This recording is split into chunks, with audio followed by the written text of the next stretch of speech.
This is problem 3.101 on page 153. A 4-meter long beam is subjected to a variety of loadings. A, replace each loading with an equivalent force couple system at end A of the beam. Which of the loadings are equivalent? And I've just realized that I've replaced the loadings with equivalent loadings at end B. It doesn't really matter. You can put them at A, you can put them at B. It doesn't really matter. So what I'm going to do is just draw each. And we'll have to have enough room for everything. So we'll start with A. And I think to save space, what I might do is draw the beam once for each scenario and just change colors for the equivalent loading. So the given loading over this 4-meter span, I'll just make a note once that all these beams are 4 meters long. There's 400 newtons on the left side, 200 newtons on the right, and in the first case there are 1,800 newton meters of torque. Now, I know I was supposed to move everything to the left. I didn't do that. I moved everything to the right. It shouldn't make any difference. This is end A and end B. Didn't read the problem closely enough. Let's see.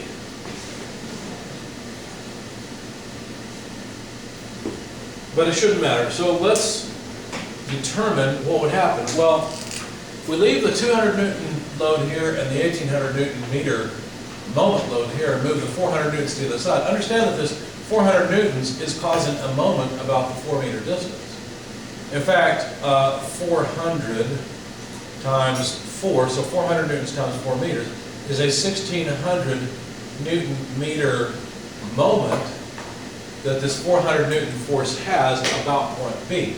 So basically I would have to add, let's see, it would be a moment counterclockwise, so that would add to the counterclockwise 1,800 moment. So the effective moment at the end on the right hand side would be 1,800 plus 1,600.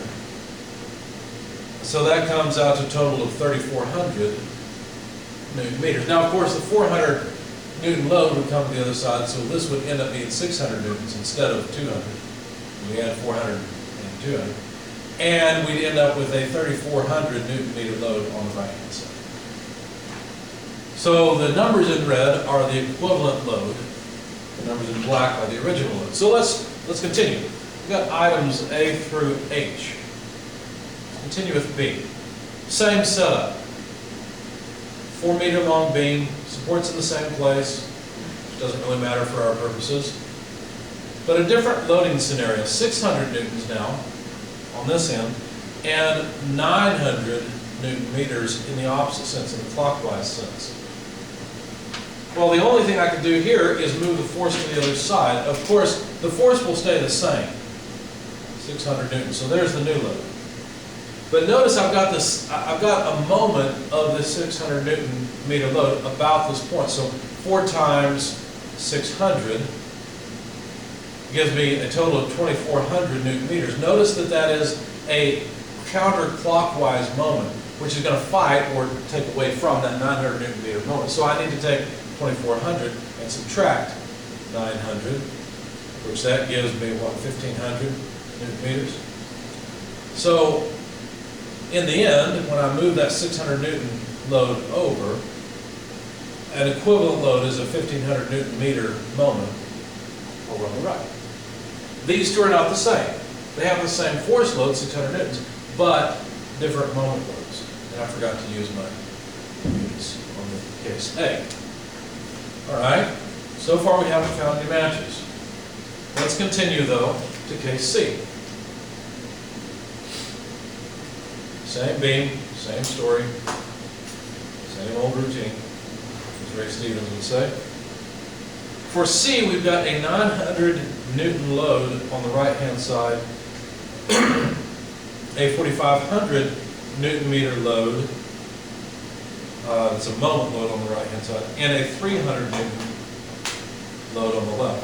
I'm going to move that up to here. Now the moment of this 300 newton load will be counterclockwise. So that is 300 times 4, 300 newtons times 4 meters. That's 1,200 Newton meters. So these 1,200 Newton meters are tending to cause a clockwise rather than counterclockwise rotation. So if we take 4,500 minus 1,200, well then that's, what, 3,300.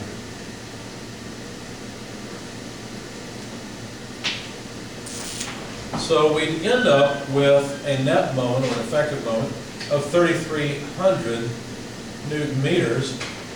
And considering the forces, 300 up, 900 down, we'd have 600 newtons down on the right hand side. Notice we're ending up in cases A, B, and C with equivalent forces that match.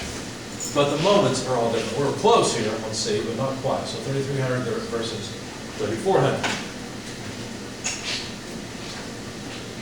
Let's see, if we continue with case D, I think we'll be okay. Let's continue with case D, 2, 3, 4, yeah. Put one more here. Same beam, same supports.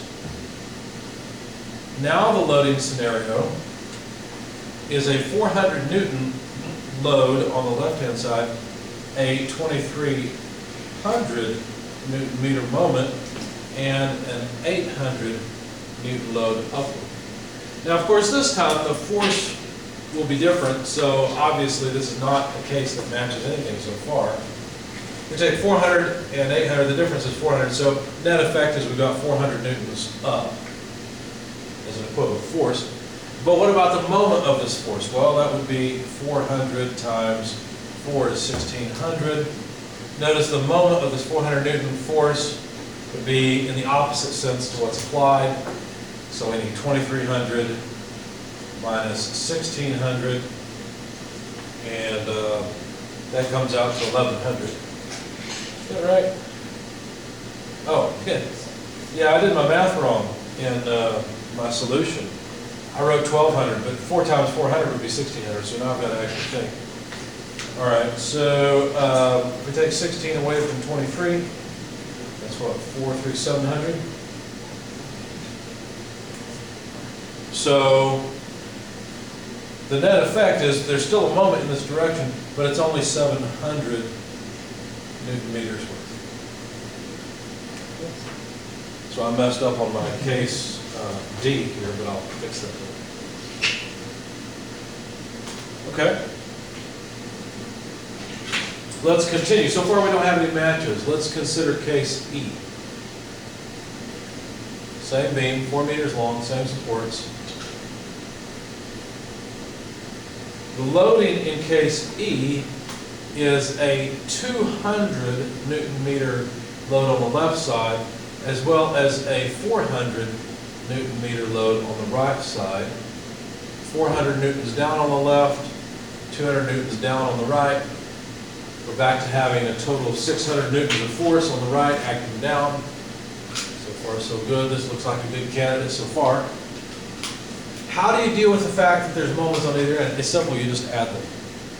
The effect of a moment on a body is the same regardless of what point you apply that moment. So far we've got 200 plus 400, 600 Newton meters on the right-hand side. We can just move the 200 over for free. But now we must also consider the moment of the 400 Newton force. So 400 times 4 meters gives us 1,600 Newton meters more in the counterclockwise direction. So all these are counterclockwise. That means 600 plus 1,600 gives us a total of what, 2,200 Newton meters? Yeah. So we still haven't found a matching case. Let's consider case F. Same beam, same span, same everything, except the loads are different. These loads are 300 Newton meters clockwise on the left, 800 newtons down, 200 newtons up, and a counterclockwise moment of 300 Newton meters on the right-hand face. These two just cancel each other, you see. And of course, if we take 800 and 200 and add them together, they're in opposite senses. So we'll end up with a total of, I guess I should put it here, 600 newtons down. So again, this looks like a decent candidate. We don't have to consider these two moments, they just cancel, but we do need the moment of the 800 Newton force. That 800 Newtons multiplied by 4 meters gives us a moment of 3,200 Newton meters. Now the sense of it is counterclockwise, so I'll just keep the same arrow. I guess maybe I should include another to be clear. 3,200 Newton meters, and we find that 600 newtons of force, 3,200 Newton meters still doesn't match anything. We're close. 3,400, 3,300, 3,200. I think the author of the problem is just toying with us. That's okay. We're getting closer. Scenario G has a beam set up with 200 newtons on the left side, 800 newtons on the right down, so you can already see this won't match anything so far. But there's also a 4,000 Newton meter moment on the right, a 200 Newton meter moment on the left, both in the same sense, both are in fact counterclockwise. So if we add these two forces, we see we've got something that still doesn't match anything. It's 1,000 newtons acting downwards. We can simply add these two together for 4,200, but we must also add the moment of the 200 Newton force, which is also counterclockwise. So 200 times 4, and we see we're way over in terms of moment. 200 times 4 is 800, so this is 5,000. Let's see, I feel like I've made a mistake.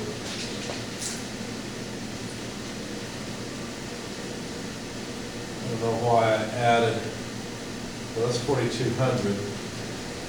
Looks like I've made another mistake in my math here because, yeah, I've got another mistake in my math. So, anyway, it's 5,000. Good thing I'm checking. 5,000 Newton meters total of moment. That doesn't match anything. So, by process of elimination, it's got to be H, but which one does H match? Which is not really surprised that the author of the problem made the very last one of the matches. At least I hope it is. Maybe none of them match. We'll find out. This scenario has 300 newtons on each end. It looks good so far. Because of course, when we add the forces together, we've got 600 newtons down on the left or on the right hand side. There's also a moment of 300 Newton meters clockwise on the right side, 2,400 Newton meters counterclockwise on the left side. And so, let's see, 2,400 Newton meters. I guess if you work in red, that's what we've been doing so far. 2,400 Newton meters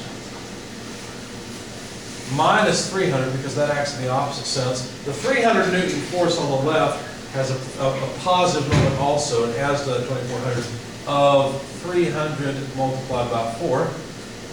Okay, so basically we need to add 300 times 3. Well, that's 900. And so we end up with 3,300.